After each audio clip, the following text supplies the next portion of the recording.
First of all, guys, let's look at the Overwatch patch notes.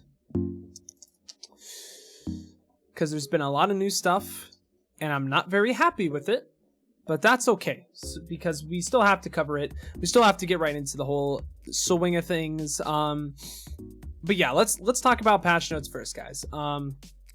Things that have changed. Genji, the Shuriken buff, Dragon Blade ultimate cost increasing. I haven't really seen it change the character a whole lot. I think it honestly kind of makes him worse because he's only really good for his Dragon Blade.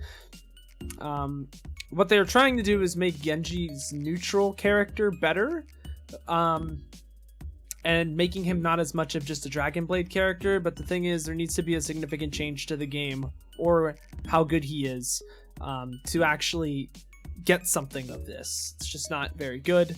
I'm very mad at this Mei change. The healing per second from her cryo freeze is now from 37.5 to 50. It's so that she can't be easily healed while she's in cryo freeze. The problem is that this greatly increases her uptime. And why are we making good characters better, Blizzard? I don't quite get that. Yeah, that's pretty much all I'm gonna say about that. Pharah, from what I've seen with these hover jets regenerates, just seems like she's flying more. I don't think that's going to really change too much. Brawl still outpaces her, so there's not really a whole lot. If anything, this just makes her a little bit more viable against Echo and Ladder. So, I mean, that's pretty good. But I just want to say that this list that I'm going to make is going to be more about team-based stuff. Let's see. Sigma's cooldown reduction from 2.5 to 2. Still not really going to do a whole lot. Other characters are just going to outpace him. That's really what the name of the game is right now. The pace of the game is very fast, and if the character needs time to get value, they're not going to get that. And then the Zarya energy drain rate reducing from 1.6 to 1.8. Zarya's not the problem. And oh geez, excuse me for that. D.Va's better.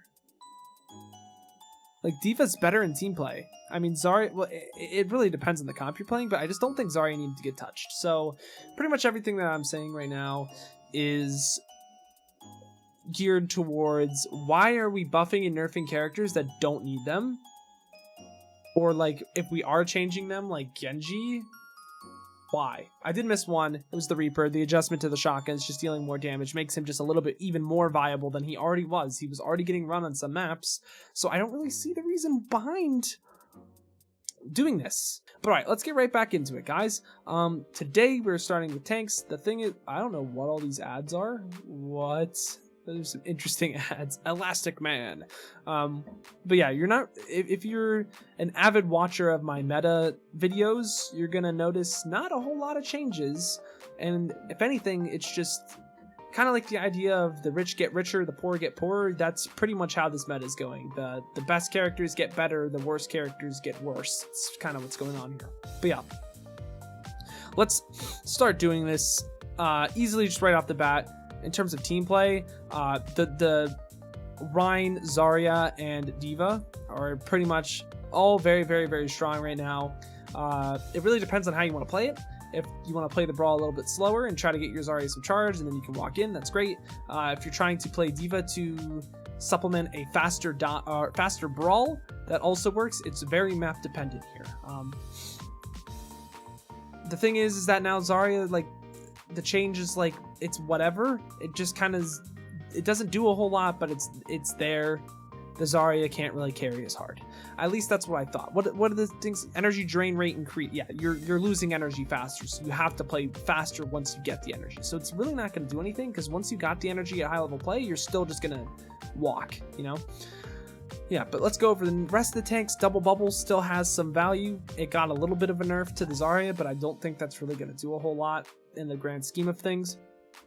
And then to finish it off, Fire and Ice I still think is really good. It's been getting kind of shadow buffed for a while. If you're not familiar with Fire and Ice, there are VODs now actually, which if you want to join the Discord, the link will be down in the description. And I can supply you a VOD from Attack Mode, which is actually the team that I'm on, that played this in an official in OD. So it's definitely still a comp that's viable, and that's why I'm putting Orisa B tier. But pretty much the rest of this, Ball I'm gonna put C tier, Hog I'm gonna put D tier, and so is Sigma as well. Just these characters don't really get a whole lot done, and sure, you could argue that some of these characters go C tier and this D tier, and then you could rotate the whole thing. The thing is that the meta is dominated so heavily by these 4 tanks that you're just not going to see any of the others until something big happens. Even with the changes to Sig, you're just not going to see a whole lot going on here. But yeah, now that we're done with that, let's go back over to DPS. We saw a lot of changes in the Reaper and the Echo, or not the Echo, well, not the Echo. There's been changes and stuff, but it's Reaper and Genji. Changes with how Echo goes into Sigma, but that doesn't really matter. Reaper and Genji, though, that have been seeing a lot, as well as Mei. But let's get right into this. The best DPS right now, I would argue, would be Mei, Kari, and where's Reaper? Reaper. I'm going to put Reaper S tier just because I'm saying that Brawl is definitely the best. It is still map dependent. You will still be seeing double bubble on some maps. But Reaper in our last video was A tier because he's really strong on Ilios Well, for example. If you want to try to play in the cage, he's really strong, but I think he just gets that the buffs just make him a lot more viable, that you could argue playing a faster Brawl with the Reaper here. Maybe more maps, I'm not quite sure. He's still going to be a character you're going to be seeing around, and in a meta like this, that makes a DPS S tier. So now for finishing off Double Bubble, the DPS that we're going to be seeing in Double Bubble is going to be Tracer and Sombra, and maybe a little bit of Echo. I don't want to put Echo B tier because she's just a really strong character in general, but we're really not going to be seeing a whole lot other than these DPS that we're seeing here.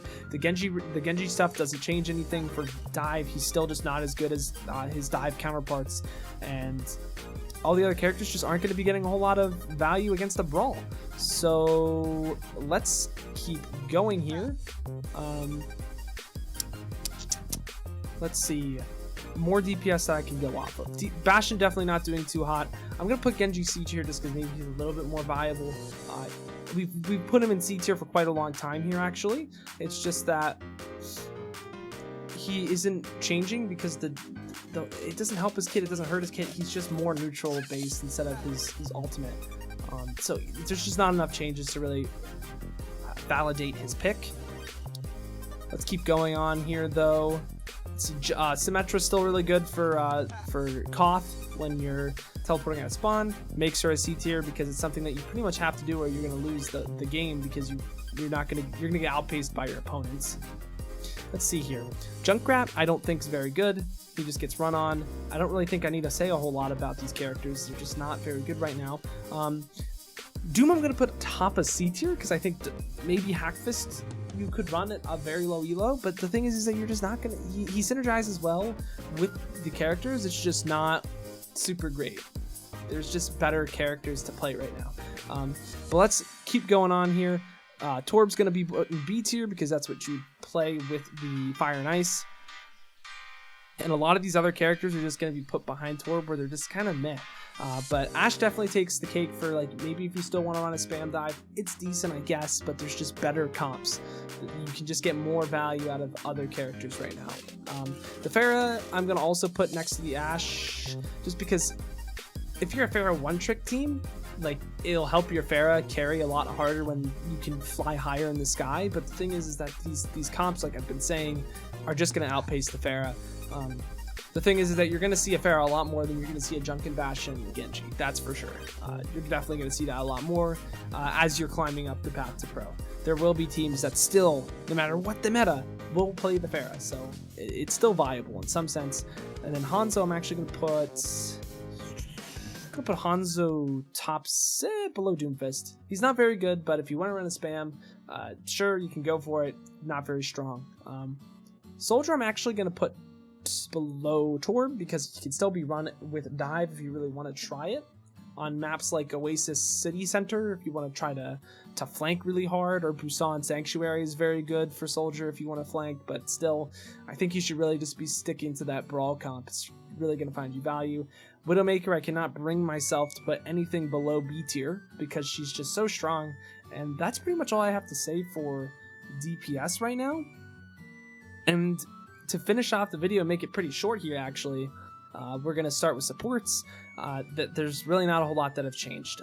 Bap and Lucio are really strong in S tier. It's pretty much a must pick for the Brawl if you want to not crumble, because Bap just does a little bit too much damage and healing and utility. It's just, you really can't